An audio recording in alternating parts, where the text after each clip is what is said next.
एक नगर का राजा अपने राज्य में रात को अपना रूप बदलकर घूमता था। वो रूप बदलने के बाद लोगों से मिलकर अपने यानी राजा के बारे में जानने की कोशिश करता और उनकी समस्याओं को समझता था। एक रात जब वह नगर घूमकर आया तो अचानक जोर से बारिश होने लगी। उसने देर किए बिना एक गरीब के घर का दरवाज़ा खटखटाया। राजा के दरवाज़ा खटखटाने के बाद घर से एक व्यक्ति निकला। वह एक गरीब किसान था जो अपनी पत्नी और बच्चों के साथ रहता था। बारिश तेज थी तो किसान ने राजा को अंदर आने के लिए कहा। राजा ने घर में जाने के बाद पूछा, क्या आप मुझे कुछ खिला सकते हैं? मुझे बहुत तेज भूख लगी है। वो गरीब किसान और उसका परिवार 3 दिनों से भूखा था और उसके घर में एक भी दाना अन्न का नहीं था। किसान के मन में हुआ कि भले ही हम भूखे हैं लेकिन अपने अतिथि को यूं भूखा नहीं रख सकते। अब किसान ये सोच सोच कर बेचैन होने लगा कि अपने अतिथि का पेट कैसे भरा जाए। तभी उसने घर के सामने वाली दुकान से चावल चुराने की तरकीब सोची।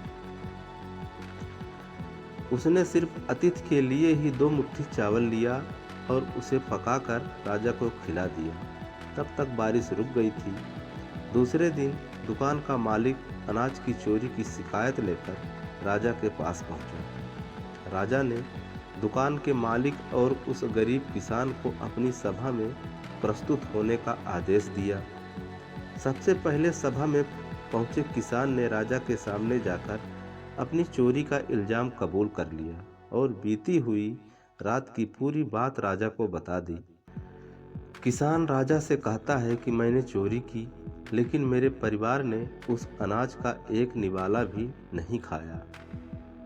गरीब किसान की बातें सुनकर राजा बहुत दुखी हुआ और उसने किसान को बताया कि अतिथि के रूप में मैं स्वयं तुम्हारे घर आया था।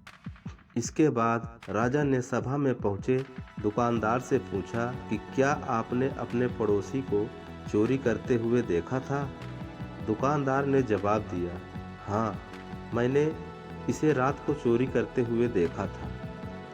दुकानदार की बात सुनने के बाद राजा कहता है कि इस चोरी के लिए मैं पहले जिम्मेदार हूँ और फिर दूसरा तुम हो, क्योंकि तुमने अपने पड़ोसी को अनाज की चोरी करते हुए देखा मगर कभी उसके भूखे परिवार को नहीं देखा। तुम अपने पड़ोसी होने का धर्म बिल्कुल निभा नहीं पाए।